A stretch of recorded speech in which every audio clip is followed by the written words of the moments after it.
Hey everyone, it is Bridget here from Bridget's Healthy Kitchen, wishing you a wonderful day. Wherever you are in the world, I hope you're well and I hope you are safe. Thank you for joining me for another cooking class. Today's cooking class is something that, you know, as soon as it gets a little bit chilly, as soon as winter kind of kicks in, this is something that I definitely turn to. A little bit of comfort food, and yes, it is soup. Now, the soup that I was originally going to do, because I was kind of, I was in the market and I was looking at what was seasonal, is I wanted to do a soup with leeks. My initial thought process was leek and potato, right? Because that's kind of like the thing. And I was like, oh, potatoes, not that great for us. They're a little bit high on the starch content, and potatoes do spike our blood glucose. So I wasn't going to go there, but I still wanted a really comforting, really creamy soup. So I'm calling this an unusual soup because I'm using some vegetables that may be slightly unusual to you. So if they are unusual, let me know. Let me know, but please, I would love you to get a bit of diversity into your diet. If you're that way inclined, if you see these vegetables in your supermarket or in your veggie shop, give them a go. They're really, really fabulous. So like I said, we are doing a vegetable soup recipe today, using some really fabulous vegetables that may be a little bit unusual to you. So let's have a little bit of a look at what I'm talking about. So the first one, not that unusual, of course, leek, because that was my initial thought process. It's winter, leeks are in season, leek and potato, right? So we are going to be using a bit of leek in there. And you take off, obviously, the rough bits at the top, and you kind of want to use, mainly the stuff that's quite tender, a little bit of green stuff as well, right down to the white ends. So we are going to be using leek, which is not unusual. Another vegetable we're going to be using, once again, not unusual, a little bit of cauliflower. That's going to help to give us a bit of bulk. As you guys know, cauliflower is really, really high in fiber, and it's also really high in complex B vitamins. So it's really, really good for our mood, would you believe? So we are going to be using some cauliflower, but the slightly more unusual vegetables we're going to be using today. This is known by a couple of names. One of the names it's known by is the chayote, or choco is what I grew up knowing this by. In fact, I didn't know this was an edible plant for a very long time. I actually thought it was a missile that I would lob at my brothers. I had no idea, and Mum had one way of cooking it, so I'd never seen it at her before she prepared it, and it was usually just boiled with a little bit of white sauce. So we're going to be using some choco today, or chayote. They are incredibly creamy. They really add an amazing element to the soup. So that is one vegetable. If you haven't seen chayote or choco in your market, ask your veggie supplier whether they can get some of these in. They really are fabulous. Whether you're throwing them into a soup, they can go into stews. My favorite way to have them is roasted, just like a potato. They're really, really good. So we're going to be using some choco today. We're also going to be using, actually not that unusual, because you guys see this one, I use this all the time, fennel. You know how much I love fennel. And when you put fennel into a soup or a stew or a braise, you don't have as much of that aniseed flavor that you do when it's raw. So even if you're not keen on it when it's raw, when it is cooked, it has more celery overtones to it. So definitely by all means, and you can usually pick up really decent size bulb of fennel for about $2 to $3. So they're really, really versatile as well. Lovely roasted. And the last vegetable that we're going to be using, this really super ugly one. I know, not that pretty, but tastes pretty good. So this is half of a celeriac root, or a celery bulb as it's also known. And yes, extremely knobbly, very, very ugly. But one of the things I love about celeriac is it's got quite a mild flavor, so it works really well in soups. It is incredibly concentrated in vitamin C, even more than an orange, would you believe? So it's really concentrated in vitamin C. And the other great thing about it, as with all these vegetables, high in fiber. And fiber is going to feed your healthy gut bacteria. It's going to help you to feel full. It's also going to provide you with some really amazing nutrients to keep your body super healthy. So those are the main vegetables that we're going to be using. It's really easy to prepare this soup. Obviously, we just need to prepare the vegetables. And probably the best way to do that is as we slice, we begin to cook, which is really cool. So I'm going to start off just with a small onion. And you know, with soups, it's just a matter of throwing everything into a pot. Well, there is no difference when it comes to this soup. It's literally throw everything into a pot. So I got my pot here. I got just a small onion, starting off with that. And just roughly chop your onion just into slices. And now that we've got our first vegetable prepared, all we need to do is start to cook. I'm going to be putting in about a tablespoon of extra virgin olive oil. Is going to go into the base of my pot here, a tablespoon. And then straight away you can start cooking.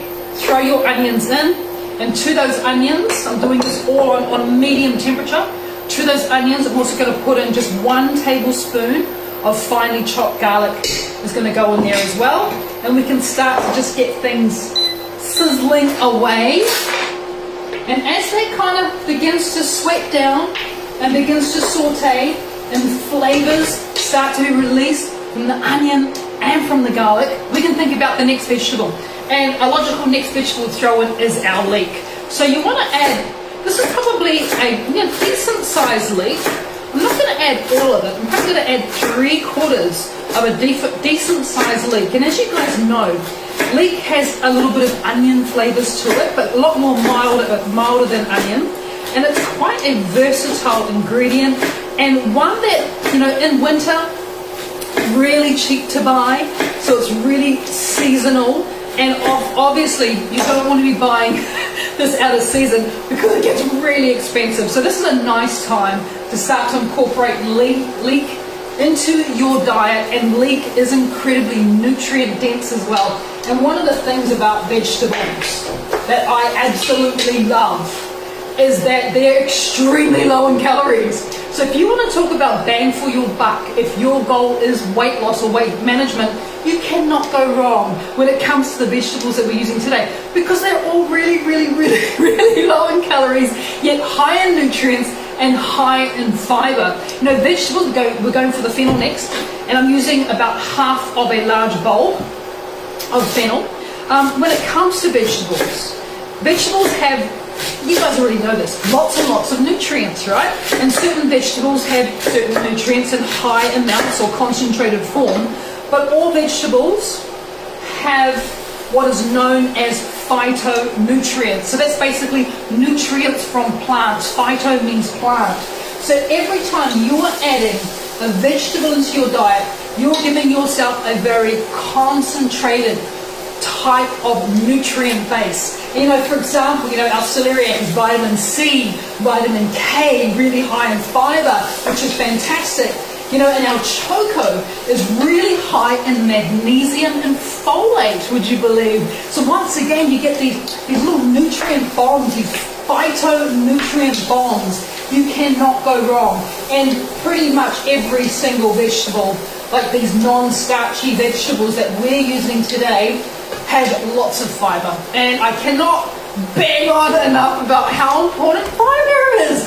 Fiber is so important to our diet. Now, we should be getting 30 to 35 grams of fiber a day through the food we eat. Majority of people, especially those that do, they do really rely on processed foods and takeout food to get their food intake. You know, majority of people that do that, like the Western diet, they'd be lucky to get 5 grams of fiber. So we have things like high rates of gut issues, high rates of bloating, high rates of constipation, high rates of bowel cancer. This all comes down to the fact that we're just, in general, majority of people who concentrate or who rely on supermarkets to feed them and processed foods, they're just not getting enough fiber because they're not doing enough of this. So we've got our fennel in there, looking nice. I'm not adding colour while I'm doing this, by the way. I'm just letting it sweat off. And as it sweats off, these vegetables sweat off, what is happening essentially is the water content of the vegetables is starting to evaporate. And as the water content evaporates, the flavour concentrates. So that's why sweating is important. I'm not adding colour. I don't want to burn the vegetables or the garlic. Just allowing it to start to do its thing. All right, next vegetable. What are we going to talk about next? Let's put a bit of cauliflower in there. I'm going to probably put in half of a medium-sized cauliflower. It's really easy to prep your cauliflower. You don't have to break it into florets. That's just a pain in the butt. All you kind of want to do is, if there's any leaves, remove the leaves. Don't throw them away, because I have a big bowl of cauliflower leaves in my fridge that I turn into chips, just how you would do kale chips. So don't throw those away. Those are yummy when you make them into chips. And then just taking your half of a cauliflower, literally just cut it into slices this way. So much easier than worrying about florets. And then all you got to do is that. It seems simple, right? I love it. All right, that is it. Once again, it's always a good idea that after you add each ingredient, just go through, give it a bit of a stir. You want that cauliflower to start to sweat off as well. The smell that's coming off this is gorgeous. It is so nice already. All right, our collies in there. Good stuff. Okay, let's have a little think about, like I was saying before, chocos or chayotes are my current obsession. And I have a local veggie shop, and they sell them for about $3 a kilo usually. And I will just, if I'm allowed, if the kids will let me, I will eat a whole tray of roasted choco, just with a little bit of sticky sauce or a tiniest amount of coconut oil, extra virgin olive oil. They roast up so well, and they have this kind of creaminess to them that I don't recall when I was growing up. I don't remember them being creamy. I remember them being boring, to be honest with you. So all I've done is I'm using a knife to peel them. It's easier. And I'm just taking out, there's just a pip in the middle, almost like you're doing an apple, you know, like you're just coring an apple. Just do that, and then your choco is ready to be added once you've sliced it up. But I do find that sometimes you can peel chocos with like a normal potato peeler, but the skin can also be quite firm. So I definitely find that the easiest way is just taking up a sharp knife and whacking off the peel that way. And remember, we're just going to take out that pip, like I said, just like you're doing an apple, and you throw that core away because that's not edible. And then with the choco, just into slices. Like, I would be tempted to add another choco here. I love it that much, and it really does add an incredible hint of creaminess to the soup, which is really quite exceptional. But I'm just going to add one this time. You could add two if you want to. But this soup, it makes a lot, and it freezes really, really well, and it lives in the fridge for ages and ages because there's no animal products. It's literally a vegan soup, which is fantastic. So it won't go off for you.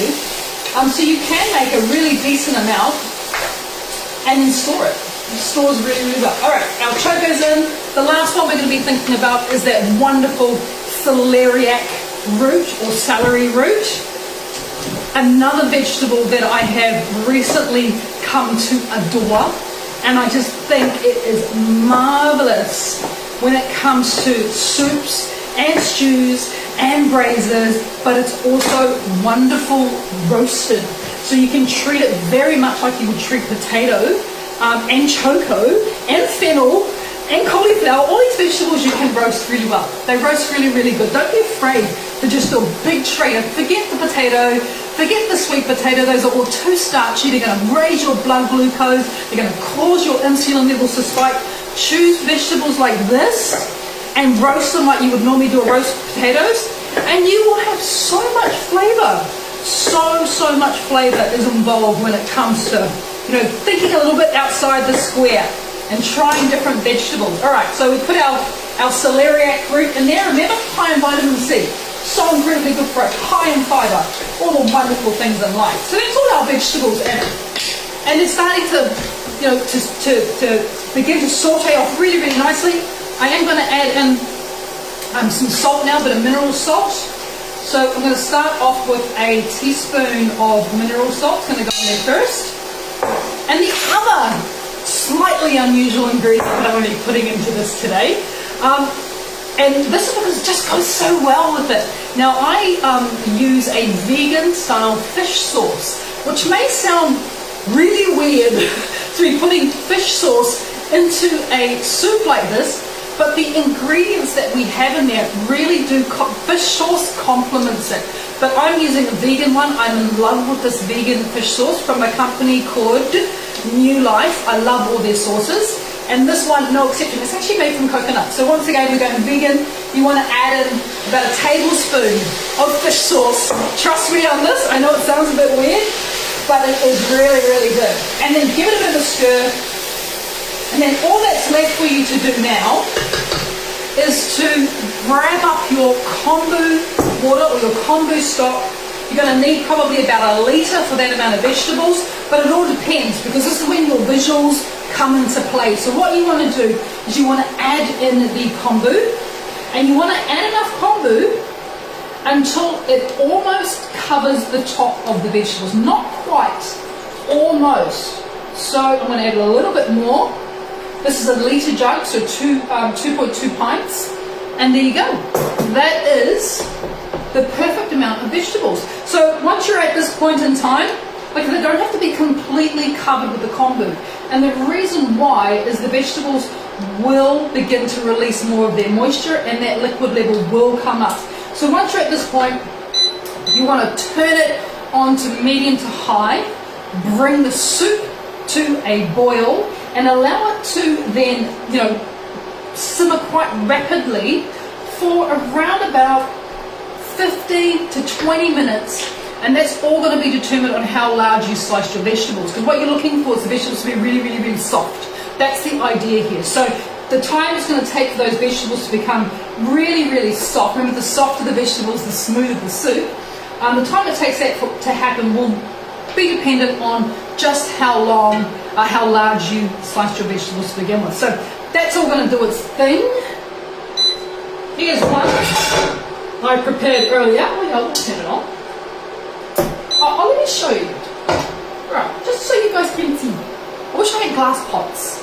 There is our raw soup about to be cooked off. And here is our cooked soup, really, really mushy, which is exactly what we want. So I'm just going to turn down the heat. It has been cooking probably for approximately 20 minutes. It's been cooking. All those wonderful vegetables that we had talked about earlier are all in there, and they're lovely and tender. The best way to work out whether your vegetables are lovely and tender is just to take one out and then see if you can mash it, even with the back of a spoon. Can you see that? Really, really tender. So that is just perfect. Don't want to waste it. Throwing it back in there. So at this point in time, you could either transfer all of these ingredients to a food blender and food processor and blend them up there. Or if you've got one of these, which makes soup creation so incredibly easy, a little handheld blender, and we want to create a lovely smooth soup. Ooh, I'm excited by the smell. Oh. I'm very excited when it comes to I know soup's really boring. For me, it is a staple of winter. It really means comfort, it means support. It's just so wonderful. And we now have the ability to make so many different soups, so many different wonderful flavors as well, just by changing up the vegetables. No meat required in this one. So get a really good blend through. You want it to be nice and smooth. I'll show you soon the consistency that I have with this. And once you're sort of happy with how it's blended, it looks like really watery mashed potatoes. That's what you're kind of after. But once you're happy, I'm going to turn you off. You're bubbling at me. Once you're happy with how well it's blended up, this is probably the most important stage that you're going to do next. And that is grab yourself a spoon and you need to start tasting, because you don't want to serve something without tasting it, obviously. And this is going to tell you, oh my god, it's so good. This is going to tell you whether it's really, really good. Oh, it's so good. Oh, it makes me feel so good tasting that. This is going to tell you whether you're going to need a little bit more mineral salt. Maybe you just want to add a dash more of that fish sauce, but I think it's perfect fish sauce wise right now. I'm just going to add like literally like that's it, you know, just a little pinch. If you want to, you can add in some black pepper as well. I'll leave that up to you. But another nice thing to do, you know, once you've kind of gone through and you've tasted it and you're happy and I'm happy. So good. Oh. I love it when that happens, you know, when you're just like, nah, doesn't need much more than that. And literally, that's just from all those fabulous vegetables that we've got in there. It's so wonderful, just all those fabulous vegetables. So even at this point in time, I'm really happy with it, but just to kind of balance it out, I'm also going to put in, because it's got so much flavour, in our nutritional yeast. So I'm going to be adding a little bit of nutritional yeast to it. It will melt through the soup really, really easy. So just, you know, start off with a tablespoon, give it a bit of a stir, have a bit of a think, have a feel, you know, what's going on in there. Is it tasting good? It's smelling really good. It really is smelling so, so good. It's got a few lumps in it. I didn't blend it as well as I thought I had. That's alright. Lumps are fine. Just a few big pieces of cauliflower, I think. Right, have another little taste. Remember, this is the most important thing you can do with your food, is taste it. You are a master chef when you come to this point. This is where you've got to really be quite brutal with it, going, you know what, I think you need more, and then just keep on adding whatever you think it might need to give you a flavour that's really going to impress not just you, but anyone else you might be feeding. I'm happy with this. The next thing that you need to think about is, once you're happy with the flavour, is how you're going to serve it, of course, and what you're going to use as a topping. Do not underestimate the importance of soup toppings. There is so much excitement to be had in the topping. So yes, you've got this wonderful base. What you do with it now just sort of takes it to the next level. And for example, I just want to show you some of the toppings that I personally like to use. One of my favorites is just a little dash of coconut milk on top. Is really delicious.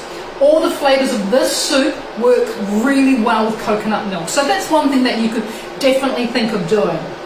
In this little jar here, I have a little rocket pesto that I made. So you can put like, you know, different types of fresh herbs or blended herbs in there. So this is rocket lettuce with a little bit of garlic and just a little bit of olive oil, literally. And you can put that on top. That'll be really nice, because then you've got some, you know, some wonderful herbs, different vibrant herbs through there.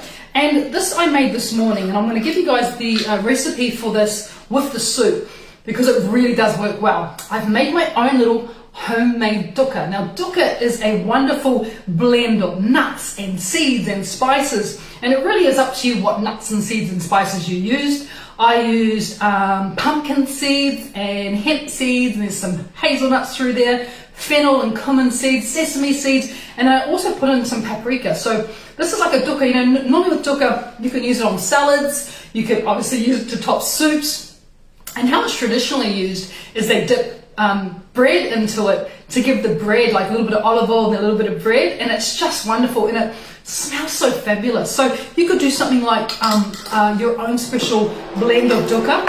And then another thing I've got here, which is kind of crazy and a little bit weird and wonderful because it's crunchy, is I have in this container.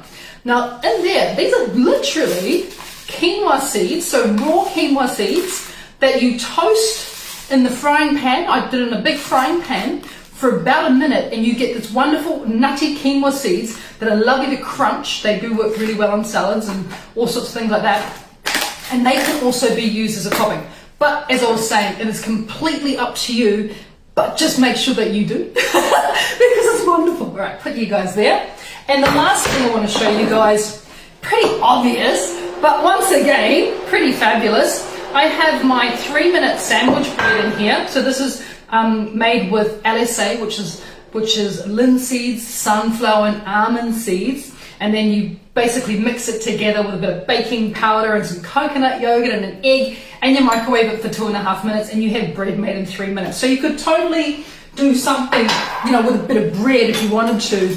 Like for example, you could just serve it on the side, which of course is wonderful. But what is actually stopping you from slicing up that bread and then turning it into croutons?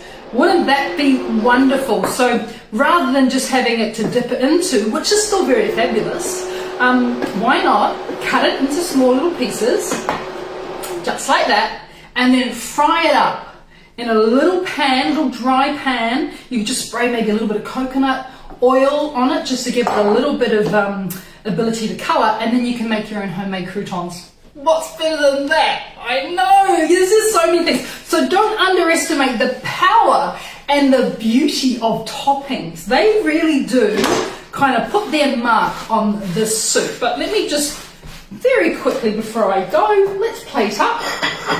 Let's plate up our soup. Guess what I'm having for lunch today? It's pretty obvious, isn't it? I know. Oh, where's my ladle? Here it is. All right, so obviously you want to serve it as hot as possible, and it is a thick soup, which I also like. I'm not a fan of watery purees. I like them to be nice and thick because I like to feel like I'm eating something really, really decent. I'm going to do my favorite, which is the coconut milk. Don't need much, just a bit of that. Take in the back of a spoon, give it a bit of a swirl through the soup, and as well as that, I'm going to be adding some of that dukkha that I was telling you about, which is just fabulous. A little bit of dukkha is going to go in there too, just to give it a bit of extra flavour, a little bit of excitement on top. And then I'm going to serve it on the side with that wonderful bit of bread. Oh, I can't show you. It's in there. Can you see? There, you can't see. Oh, look, it's luscious. Trust me, it's luscious. And I will be sharing this recipe with you guys tomorrow on Bridget's Healthy Kitchen. Just another word of a tip, I suppose, another little hint or tip for you guys. If you like your soup to be a bit thinner, there is nothing stopping you from adding more kombu and mixing it through that way.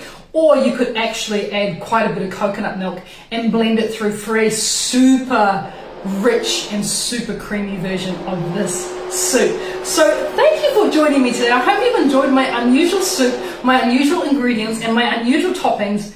As I said, tomorrow I will share this recipe with you guys on Bridget's Healthy Kitchen. Until then, I hope you stay well. I hope you stay safe. Until then, everybody, take care. Bye.